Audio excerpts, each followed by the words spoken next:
Hey everyone, this is Melissa with Don't Get Played.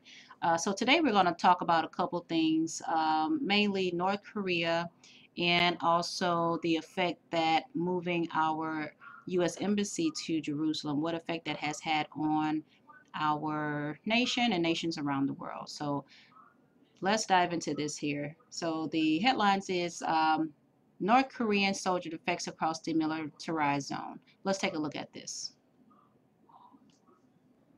Or we do have breaking news tonight from a place where you really don't want breaking news, certainly not gunfire. Talking about the demilitarized zone between the two Koreas, North and South. Shots were indeed fired there just a short time ago, which is early morning local time. We're getting this information in just now. A North Korean soldier defected, and we just learned that South Korean troops fired about 20 warning shots as their North Korean counterparts approach the actual line of demarcation. That's a red line if there ever was one. The South Korean Joint Chiefs of Staff went on to say that South Korea heard gunshots on two occasions at 10:13 a.m. and 10:16 a.m. local time coming from the North Korean side, but there have been no signs of the shots landing in the South, and so far, no report of any injuries, thank goodness. Now, back in November, you will remember this video. A North Korean defector was shot a number of times while trying to escape. You can see this remarkable video right there. The North Koreans pursuing the defector as that person made a mad dash for safety. That defector now, the one you're seeing in the video, is in South Korean custody, has been for some time, as is the one tonight. Safely now apparently over the border and in the custody of South Koreans. A lot of people, though, understandably on edge in the Korean Peninsula.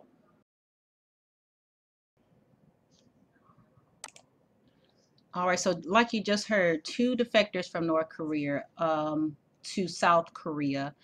Um, Things are getting tense between the two nations between North and South Korea, and of course with America.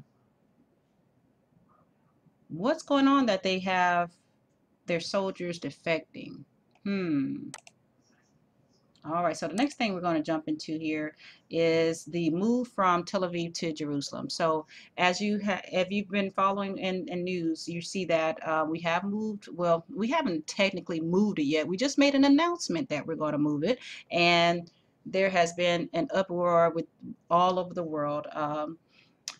First thing I want to show you here is the Palestinians, they are so upset about this move. They have been protesting in the streets, um, defying the police there, and just going all out because they believe that Jerusalem should not be the capital of Israel. So let's look into this. It says this is one of the deadliest, the bloodiest protests since U.S. decision on Jerusalem. 4 Palestinians were killed.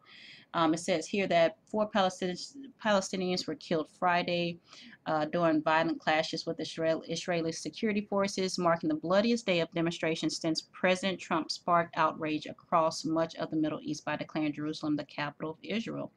2 demonstrators were shot dead in clashes along the fence that separates Gaza from Israel, according to Gaza's health ministry, which identified one as a disabled 29-year-old has previously lost his leg. The Israeli military said it had fired selectively toward main instigators.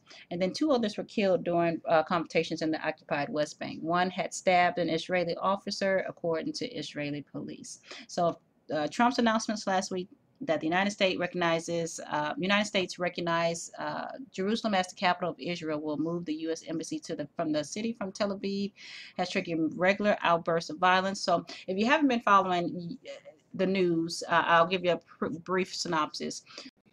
Okay, so basically what Trump has done is stated that we are moving our embassy, our U.S. embassy from Tel Aviv to Jerusalem. Now, he's also said that Jerusalem is the capital of Israel. That is what the uproar, again, that I was saying about is happening um, in the country. So they're burning flags. They're burning pictures of Trump, also of Benjamin Netanyahu, who is the Prime Minister of Israel.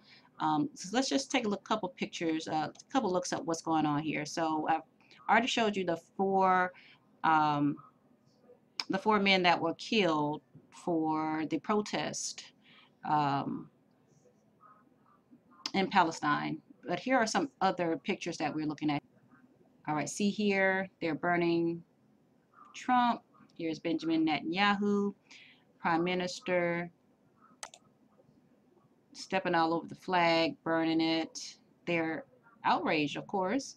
They're getting land that's taken away from them. So, and here's also here a wanted poster of the Prime Minister that they're burning. So you're really getting an eye opener of what is going on overseas and what they really think of Donald Trump.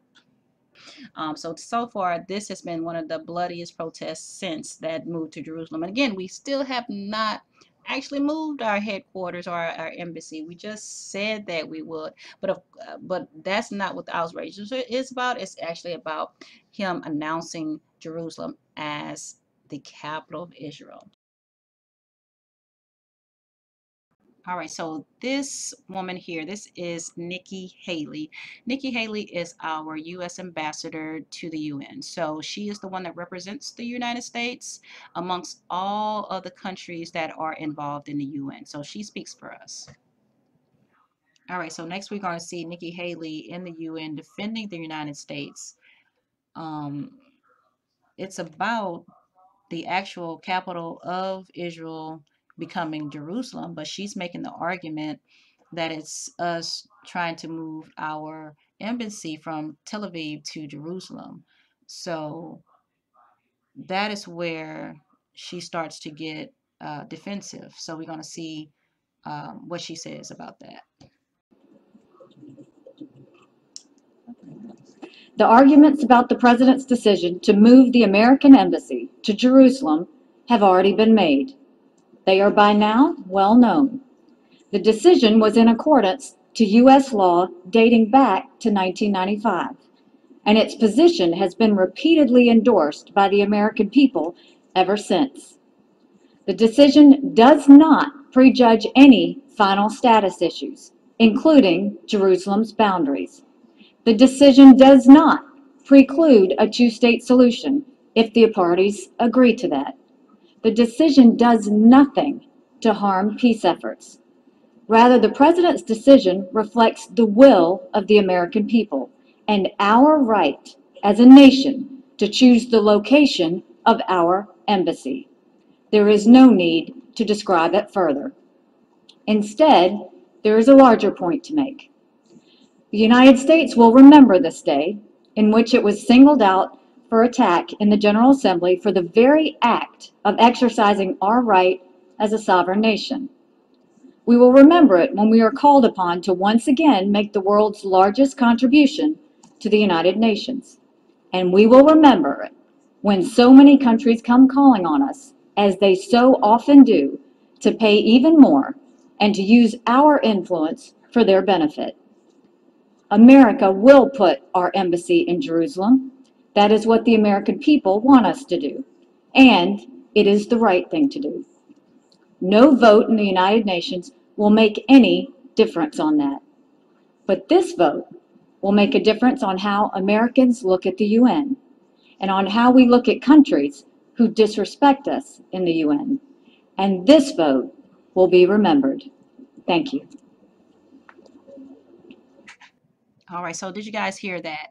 Nikki Haley is actually taking names of the countries that vote against the United States. So that tells us now that we're going to have a lot of opposition with the other countries, okay?